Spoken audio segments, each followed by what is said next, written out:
할렐루야. 할렐루야. 명절 주님 안에서 가족들과 함께 행복하게 보내시길 바랍니다. 주님이 지켜주실 것입니다. 주님이 붙들어 주실 것입니다. 그런 의미에서 우리 좌우 옆분들에게 이렇게 축복의 겉면의 인사를 드리겠습니다. 주님이 지키시고 붙드십니다. 네, 명절 정말 즐겁고 행복하게 보내시길 바랍니다. 우리 하나님 말씀 보도록 하겠습니다. 하나님 말씀은 여호수아서 3장 1절에서 6절 말씀입니다. 이제 여호수아가 요단강을 이제 지나가려고 하는 그 찰나에 서 있습니다. 여호수아서 3장 1절에서 6절 말씀. 네, 우리 다 함께 같이 한 절 읽고 제가 한 절, 여러분이 한 절 이렇게 교독하도록 하겠습니다.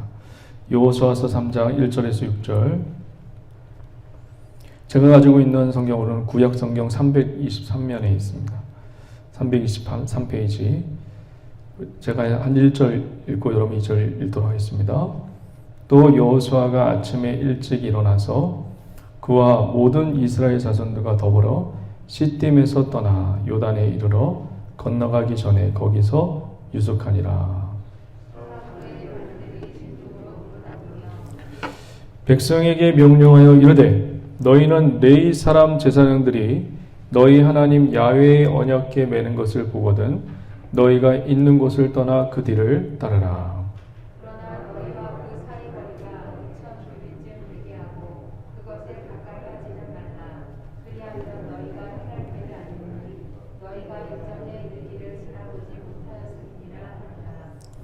여호수아가 또 백성에게 이르되 너희는 자신을 성결하게 하라. 야훼께서 내일 너희 가운데 기이한 일을 행하시리라. 여호수아가 또 제사장들에게 말하여 이르되 언약궤를 메고 백성의 앞서 건너라 하매 곧 언약궤를 메고 백성의 앞에 앞서 나가니라. 아멘. 우리가 저번 주에는 기생 라합에 대해서 우리가 배웠습니다. 그리고 그 영적인 의미를 알게 되었습니다. 잠깐 우리 복귀하는 의미에서 기생 라합의 의미를 성경에 기록된 이유는 무엇이라고 우리가 배웠습니까? 단순히 예수님의 족보와 하나님의 구원사의 계획 때문에 기생 라합이 나온 것도 아니고 기생 라합이 나왔습니다. 그리고 기생 라합을 통해서 두 정탐꾼을 숨겨주기 위해서 단순히 나온 인물이 아닙니다.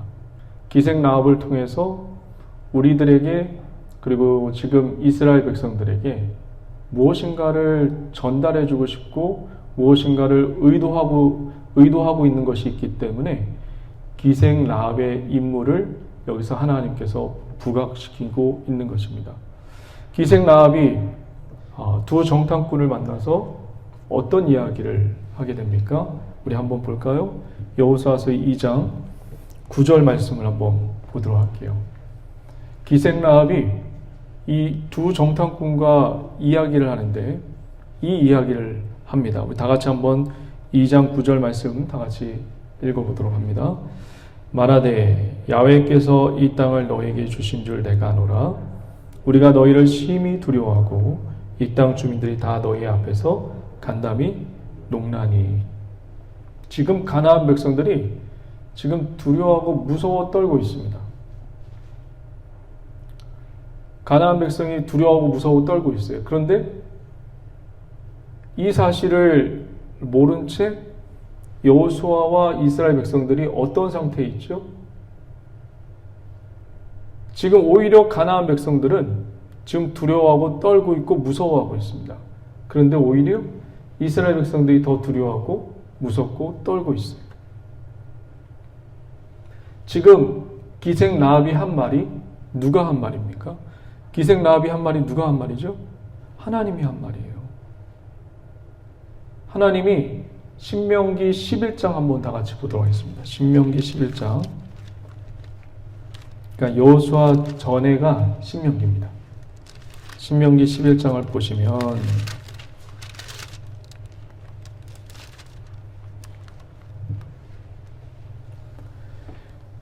기생 라합이 한 말이, 누가 한 말이냐면 여러분 꼭 기억하셔야 돼요. 이 이스라엘 백성이 한 말이 아니라 하나님을 모르는 이방인 기생 라합이 한 말입니다. 여인이 한 말이에요. 여자가 한 말이에요. 25절, 신명기 11장 25절 다 같이 한번 읽어볼까요? 찾으셨습니까? 네, 다 같이 한번 읽어봅니다. 너희의 하나님 야훼께서 너희에게 말씀하신 대로 너희가 밟는 모든 땅 사람들에게 너희를 뭐라고요? 두려워하고 무서워하게 하리니 너희를 능히 당할 사람이 없으리라. 이거 하나님이 하신 말씀이에요. 하나님이 미리 이런 말씀을 이스라엘 백성에게 주셨단 말이에요. 너희를 무서워하고 두려워할 것이다. 그런데 이스라엘 백성들은 정작 요단강 앞에서 가나안 땅에 들어가기 직전에 지금 어떤 상황이 있죠? 무섭고 두려워하고 있어요. 오히려 지금 이 가나안 백성이 무섭고 두려워하고 있는 그 사실을 몰라요. 오히려 이스라엘 백성이 두려워하고 있어요. 여호수아도 두려워하고 있고. 그 사실을 기생 라합이 확인해 주는 거예요. 기생 라합이 하나님이 한 말을 오히려 이방인, 하나님의 말씀을 듣지도 못하고 보지도 못했던 이 기생 라합이 이방인이 지금 하고 있어요. 내가 너희들 때문에, 이 가나안 민족이 이스라엘 너희 백성 때문에 지금 두려워하고 무서워하고 있다. 그리고 신명기 2장 한번 또 볼까요? 신명기 2장 25절 한번 보세요.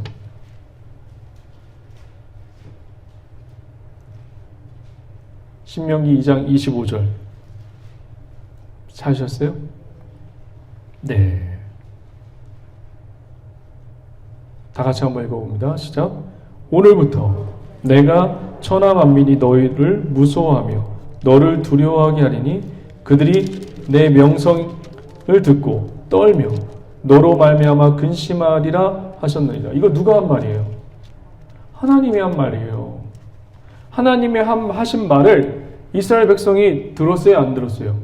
들었다고요. 들었는데 막상 가나안 땅 앞에 두고 나서 지금 하나님 말씀이 지금 생각이 나고 있는 거예요? 안 나고 있는 거예요? 안 나고 있는 거예요. 다 잊어버린 거예요. 그 하나님 말씀을 생각나게 하고 기억나게 해주는 매개체가 누구예요? 이방 사람? 기생 라합이에요. 믿음의 사람이 아니라 이방 사람 기생 라합이에요.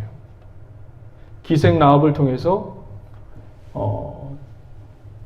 여기서 드러내주고 싶은 하나님의 의도는 무엇이냐면 하나님의 말씀을 믿지도 않고 신뢰하지도 않고 기억하지도 않는 이스라엘 백성들을 향해서 하나님이 책망하기 위해서 기생 라합을 들어 쓰시는 것입니다. 물론 이 기생 라합을 통해서 예수 그리스도가 오시게 되는 구원사의 그 계획이 깔려 있습니다. 이걸 통해서 저와 여러분들은 오늘도 하나님 말씀을 꼭 기억하세요. 하나님이 저와 여러분들을 통해서 여러분들을 힘들게 하고 여러분들을 괴롭게 하는 사단과 그리고 환경과 그 모든 저주가 오히려 무섭고 두렵게 되는 그런 놀라운 은혜의 역사가 있기를 주의 이름으로 간절히 축원드립니다.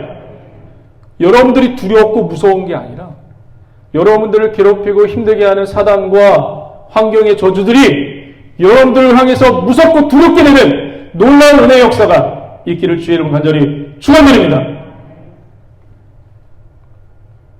하나님 말씀이 그렇게 말씀하고 있어요. 믿으십니까? 이 말씀을 신뢰하시길 주의 이름으로 간절히 축원드립니다.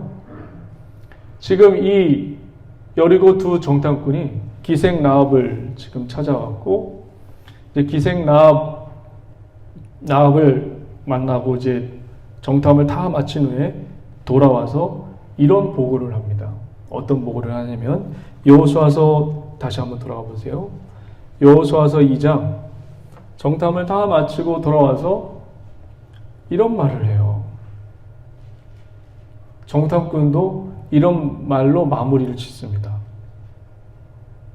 그러면 이건 확실하게 어떤 것을 우리에게 의도하고 이야기해주고 있냐면 이 말씀 속에서 하나님의 말씀을 기억지도 않고 믿지도 않는 이스라엘 백성들을 꾸중하기 위해서 드러내는 말씀이라고 생각하시면 됩니다.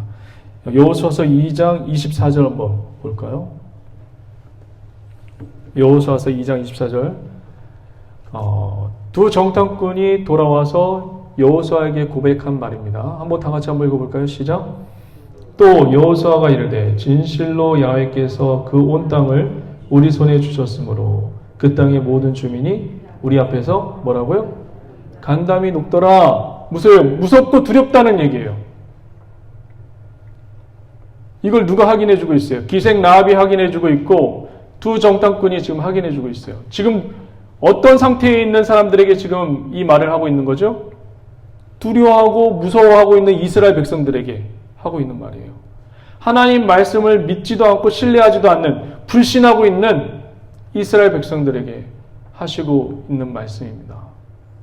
오늘도 하나님의 말씀은 살아서 운동력 있고 능력 있음을 고백하시기를 주의 이름으로 간절히 축원드립니다. 여러분을 괴롭히는 사단의 세력이 여러분을 무섭게 공격하지만 사단이 오히려 저와 여러분들을 무서워하고 두려워하고 있습니다. 믿으십니까? 환경의 저주가 저와 여러분들을 무섭게 공격하고 있지만 오히려 환경의 저주가 저와 여러분들을 향해서 두렵고 무서워하고 간담이 놓는 그런 우리 순복음 속초교회 성도님들 되시길 주의 이름으로 간절히 축원드립니다. 약속의 말씀 믿으시고 말씀대로 그렇게 이루어지는 놀라운 은혜가 저와 여러분들 가운데 임하기를 주의 이름으로 간절히 축원드립니다. 3장 1절 한번 보도록 하겠습니다.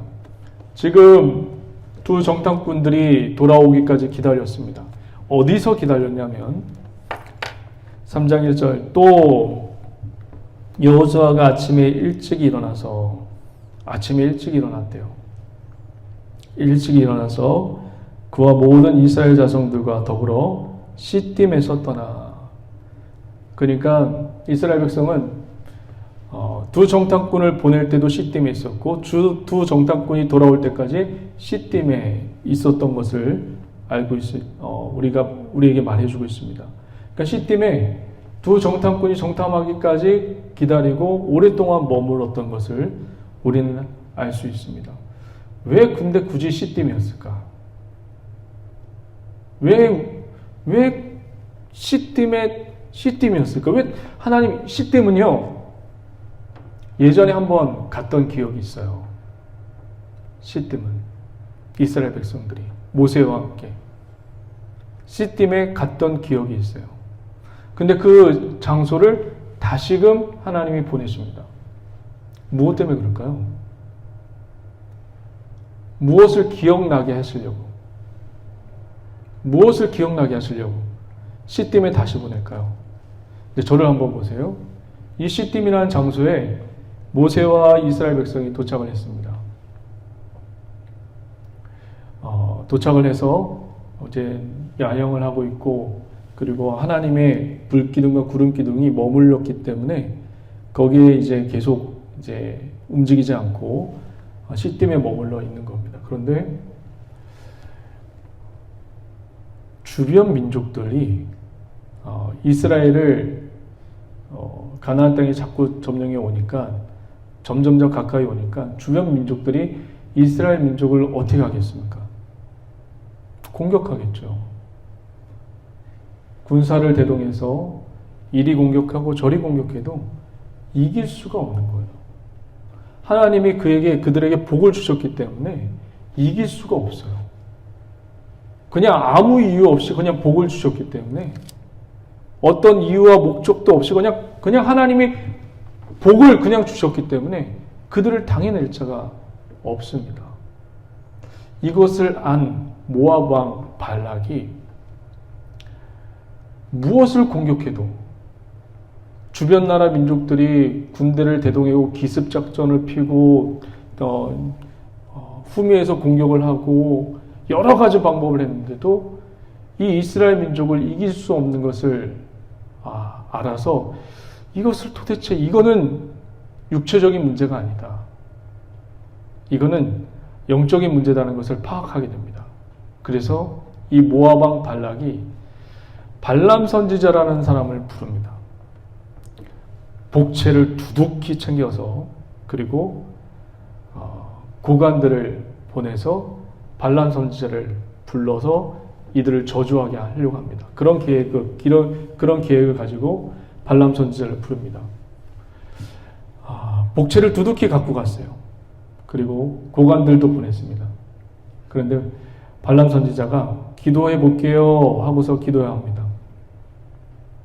그런데 하나님이 가지 말라고 합니다. 그래서 가지 않습니다. 그리고 복채를 준비했던 고관들은 다시 돌아옵니다. 모압 왕 발락이 이 소식을 듣고 복채가 좀 작았나?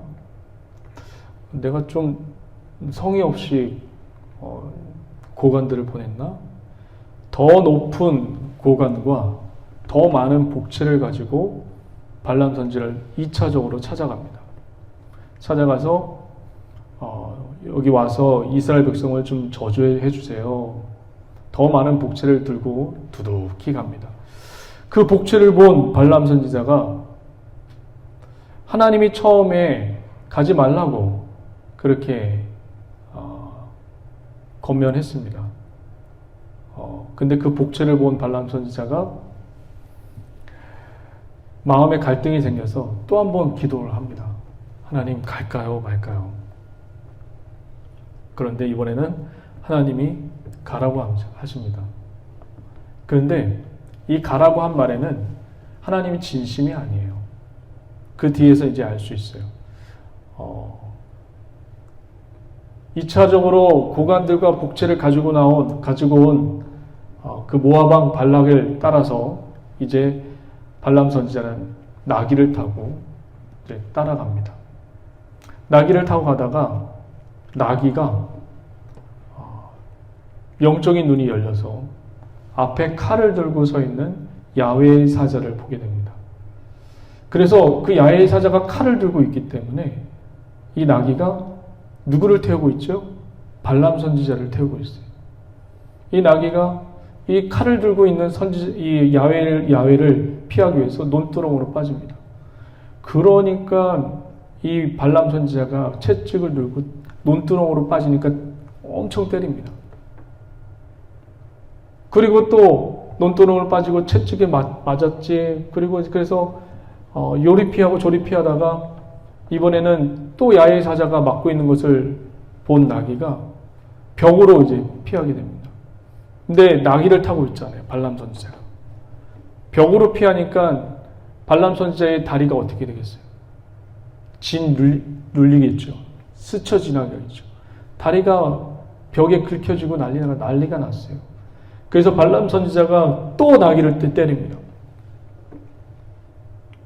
하나님께서 나귀의 입을 열어주셔서 발람 선지자와 대화를 하게 합니다. 내가 여태까지 너에게 충성을 다했는데 왜 때리느냐?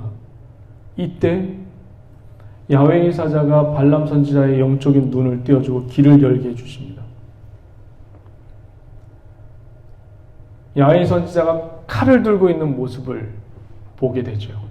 발람 선지자가. 이 그림은 우리에게 무엇을 보여주냐면 발람 선지자가 지금 하나님이 가라고 해서 갔단 말이에요.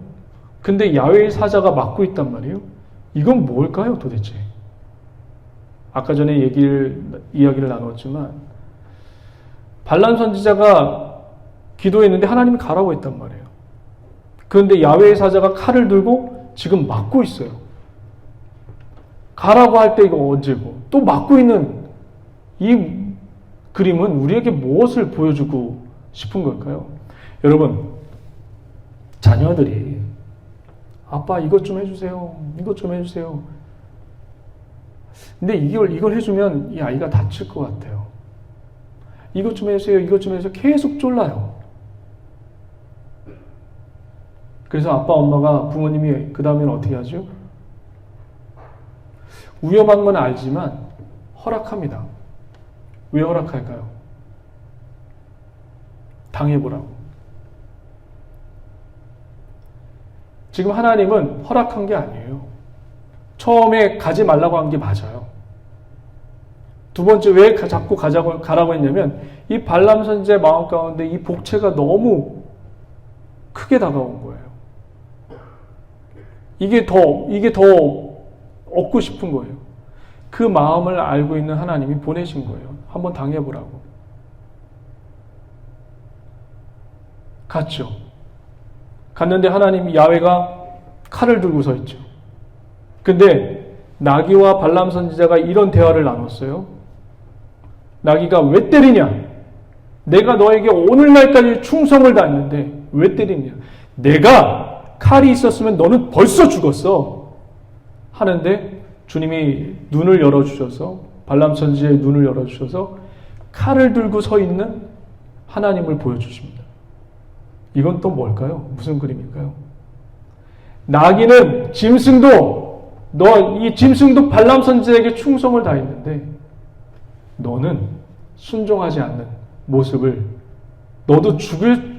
너도 죽임당하 마땅한 존재라는 것을 칼을 들고 서 있는 야훼의 모습을 보여주고 있는 것입니다. 이때 칼을 들고 있는 야훼 사자의 모습을 보고 발람 선지자가 엎드려서 잘못했습니다. 가지 않겠습니다. 라고 하죠. 근데 하나님이 가라고 합니다.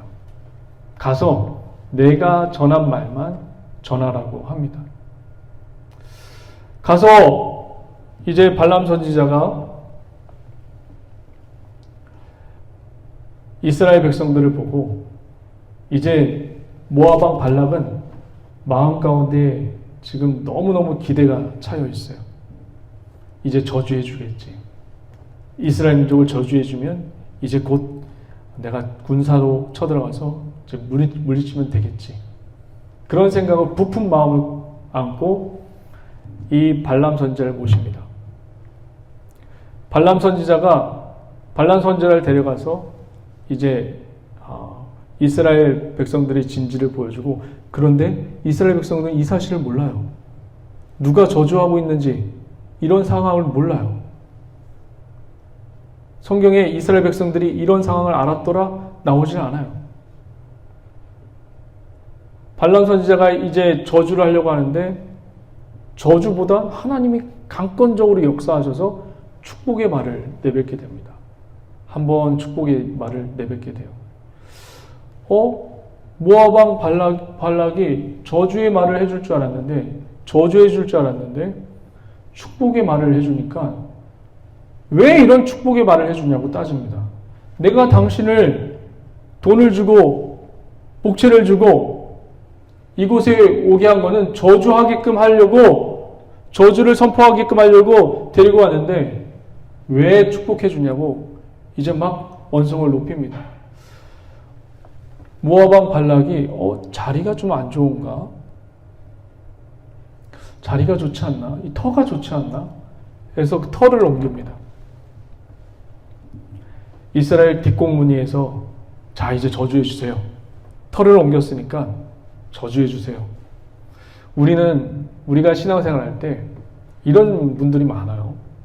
터가 안 좋아서, 우리 집 터가 안 좋아서 이런 일이 생기나? 절대로 그렇지 않습니다. 이방 신들 섬기는, 우상을 섬기는 사람들만 이 터를 가지고 하지, 우리는 그렇지 않습니다. 어디를 가든지 저와 여러분들이 복 그 자체이기 때문에 하나님께서 보호하십니다. 믿으십니까? 모압 왕이 터를 옮겨요. 저를 믿지 않는 것처럼 보이는데 우리 잠깐 한번 볼까요? 이 민수기 한번 잠깐 볼게요. 신명기 전에 있어요. 민수기 22장 한번 보도록 하겠습니다. 민수기 22장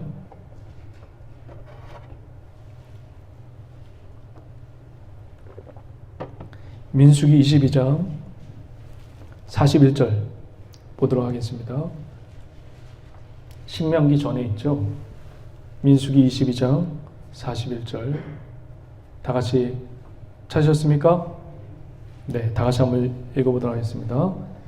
아침에 발락이 발람과 함께하고 그를 인도하여 바알의 산당에 오르매 발람이 거기서 이스라엘 백성의 진 끝까지 보니라. 여기서 처음에 저주를 합니다. 근데 축복의 말씀을 전하죠. 그래서 발락이 발람 선지자를 다른 데로 옮깁니다. 23장 13절 한번 보도록 하겠습니다. 23장 13절 시작. 발락이 말하되 나와 함께 그들을 달리 볼 곳으로 가자. 그들을 다 보지 못하고 그들의 끝만 보리니 나를 위하여 그들을 저주하라 하고, 두 번째 예언에서도 또 축복을 합니다. 그래서 터가 안 좋았나? 그래서 또 다시 터를 옮깁니다. 23장 27절 28절 한번 다 같이 보도록 하겠습니다.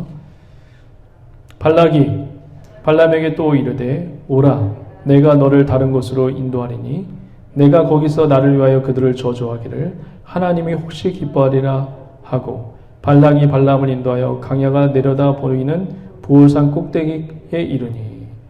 지금 3번을 옮겨 다니면서 터가 안 좋다고 생각한 모압 왕 발락이 발람 선지자를 3번 옮기면서 저주해달라고 했는데 3번 다 축복의 메시지를 전합니다.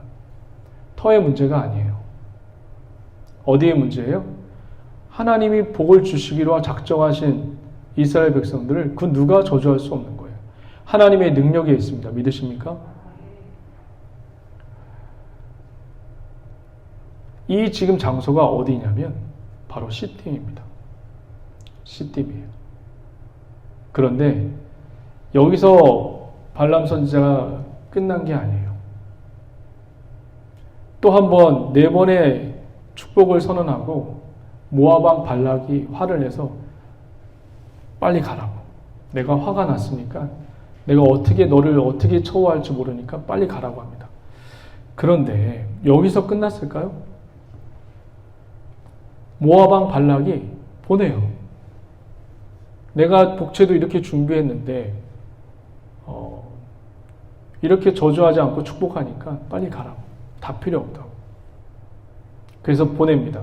이걸로 끝났을까요? 이걸로 끝나지 않아요.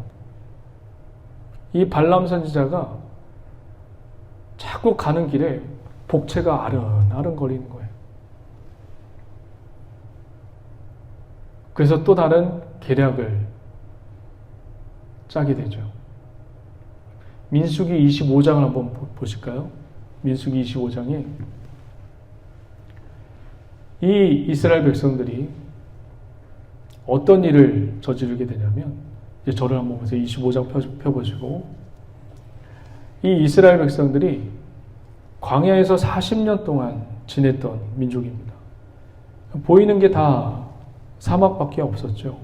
그런데 가나안에 가까이 가보면 가까이 올수록 보이기 시작하는 거예요. 그들의 문화가 보이기 시작하는 거예요. 바알을 섬기는 문화가 보이기 시작하는 거예요. 바알을 섬기는 것이 여러분 그냥 제사를 지내고 섬기는 게 아니에요. 행음하는 것입니다. 남녀가 육체적인 관계를 가져서 신을 기쁘게 하는 게 바알 문화예요. 그것을 눈으로 보게 되니까 사람들을, 이스라엘 백성들이 휘둥그레주게 됩니다. 사막만 보고 광야만 보고 살았던 사람이 보이는 것에 지금 유혹에 지금 빠져 있어요. 지금 넘어가기 직전이에요. 근데 이 미디안 여자들이 이스라엘 백성 남자들을 유혹합니다. 일로 오라고. 일로 와서 우리가 바알을 기쁘게 하자고. 우리 민족은 이게 다 누구나 다 한다고. 다 하기 때문에 문제가 없다고. 너만 유독 그렇게 정결하게 거룩하게 살 필요 없다고.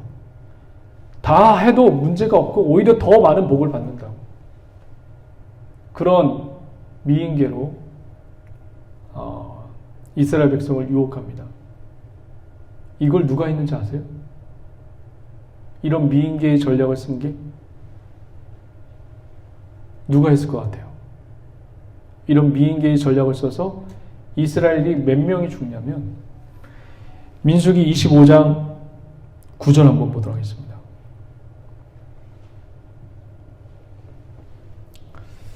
자, 한번 6절부터 한번 볼까요? 민수기 25장 6절부터 다 같이 한번 읽어봅니다. 이스라엘 자손의 온 회중이 해망문에서 울 때에 이스라엘 자손 한 사람이 모세와 온 회중의 눈앞에 미디안의 한 여인을 데리고 그의 형제기로 온지라. 제사장 아론의 손자 엘리아살의 아들 비느하스가 보고 회중 가운데서 일어나 손에 창을 들고 그 이스라엘 남자를 따라 그의 막사에 들어가 이스라엘 남자와 그 여인의 배를 꿰뚫어 두 사람을 죽이니 연병이 이스라엘 자손에게 그쳤더라. 9절 다 같이 시작. 그 연병으로 죽은 자가 24,000명이었더라. 24,000명이 죽게 됩니다. 이 행음함으로 말미암아. 목사님, 여기 바알의 이름이 나오지 않는데요. 모세가 전쟁을 명합니다. 미디안과 모압과 전쟁을 명합니다. 그런데 이 이스라엘 백성들이 전쟁을 하는데 남자는 다 죽였어요. 근데 여자는 살려주었습니다. 여자를 살려준 것을 보고 이 모세가 이스라엘 백성들에게 호통을 치고, 왜 여자는 살려주느냐? 다 죽이라고 하지 않았느냐? 그때 이 고백을 합니다. 민수기 31장 한번 보도록 하겠습니다.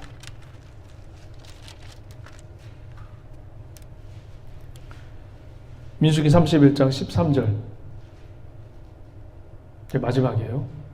네. 민수기 31장 13절 찾으셨습니까? 네, 다 같이 읽어봅니다. 모세와 제사장 엘리야살과 회중의 지도자들이 다 진영 밖에 나가서 영접하다가 모세가 군대의 지휘관 곧 싸움에서 돌아온 천부장들과 백부장들에게 노하니라. 모세가 그들에게 이르되 너희가 여자들을 다 살려주었느냐? 보라, 이들은 발람의 꾀를 따라 이스라엘 자손을 부올의 사건에서 야훼 앞에서 범죄하게 하여 야훼의 회중 가운데서 연병이 일어나게 하였느니라. 누가 미인계를 썼다고 나오죠? 발람 선지자. 그게 끝이 아니었어요. 축복의 말씀을 4번 전하고 나온 게 끝이 아니었어요. 발람은 끝까지 이스라엘 민족을 죽이고 넘어뜨리고 멸망시키려고 계획을 썼던 자입니다. 미인계를 쓰면서 이스라엘 백성들을 멸망시키는 존재가 바로 발람입니다. 이게 어디서 일어났던 장소죠? 바로 시딤입니다. 시딤을 다시금 하나님이 이스라엘 민족이 보내요. 그 부끄럽잖아요. 여러분, 이런 죄악된 기억, 내가 과거에 이런 삶을 살았지, 그것을 다시 떠올리고 기억하는 거 굉장히 부끄럽잖아요. 기억하기 싫잖아요. 내가 죄악된 행동을 했던 그 삶의 기억들을 다시 떠올려내는 것 굉장히 괴롭습니다. 그 장소에 다시 보내요. 시딤이라는 곳으로. 왜 보내죠? 왜 하나님이 그 곳으로 다시 이스라엘 백성을 몰아넣죠?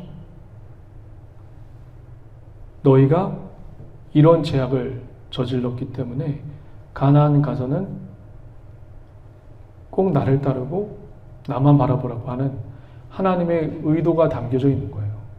그런 좋지 않는 과정, 좋지 않는 기억, 내가 과거에 이렇게 살았던 기억을 다시금 하나님이 가나안 땅에 들어가기 전에 보여주고 있습니다. 그렇게 살지 말라고. 속지 말라고. 사단에 속지 말고 환경의 저주에 속지 말라고. 오늘 하루도 저와 여러분들 주님과 동행하고 하나님이 자꾸 반복되는 그런 기억을 나게 하시고 반복되는 내 죄악을 생각나게 하시는 이유는 사단이 참소하기 딱 좋은 적이죠. 그렇지만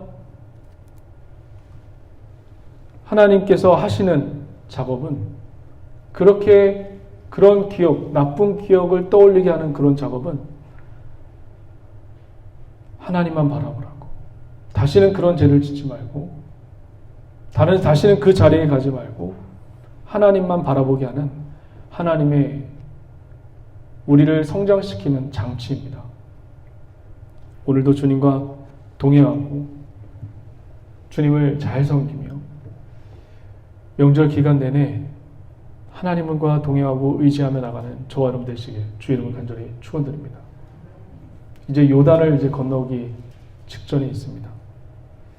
요단은 어떤 땅? 요단강을 지금 건너기 바로 직전에 있는데, 요단강을 건널 때 누가 먼저 지나가죠?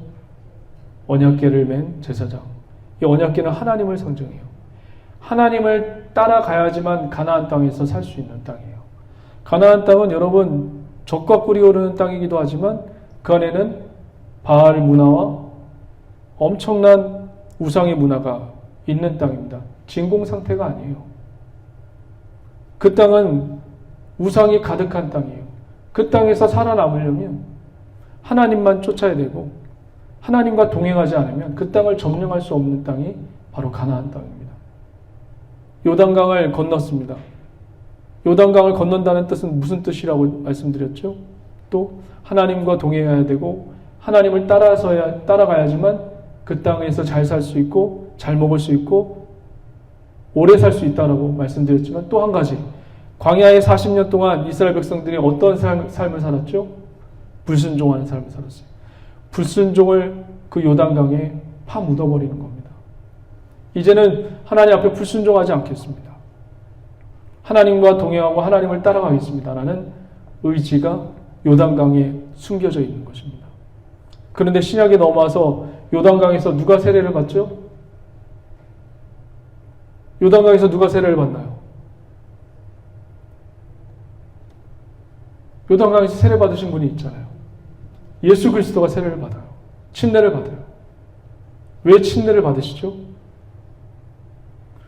이스라엘 백성들이 요단강을 지나갔어요. 지나가는데 가나안 땅에서 주의 말씀을 순종하고 주님과 동행하면서 주님을 따르면서 가나안 땅에서 살았습니까? 그렇게 살았으면 가나안 땅에서 영원히 살았겠죠. 근데 여러분들도 안다시피 북이스라엘과 유다가 아수르와 바벨론에게 망했어요. 하나님 앞에 순종하며 살면 잘 살 수 있는데 순종하지 않았기 때문에 북이스라엘과 유다가 망해버렸단 말이에요. 그래서 인간들은, 저와 여러분들은 순종을 이루어낼 수 없는 존재라는 것을 하나님이 아셨습니다. 그래서 예수 그리스도께서 요단강에서 침례를 받고 순종하심으로 말미암아 대신 십자가를 지시는 그 사역을 내가 대신 이루겠다. 우리 인간들이 하지 못했던, 실패했던 구원의 역사를 예수 그리스도가 요단강에서 침례를 받음으로 그 순종의 사역을, 하나님 앞에 순종의 사역을 이뤄내겠다는 의지가 신약에서 요단강에서 침례의 사건으로 나오고 있는 것입니다. 오직 예수님만을 따라가며 나가는 저와 여러분 되시길 주의 이름으로 간절히 축원드립니다. 순종이, 하나님 앞에 순종이 복입니다. 하나님과 동행하는 것이 복입니다. 믿으십니까? 주님과 동행하고 주님을 따르며 나가는 기업된 믿음의 우리 성도님 되시길 주의 이름으로 간절히 축원드립니다. 기도하시겠습니다.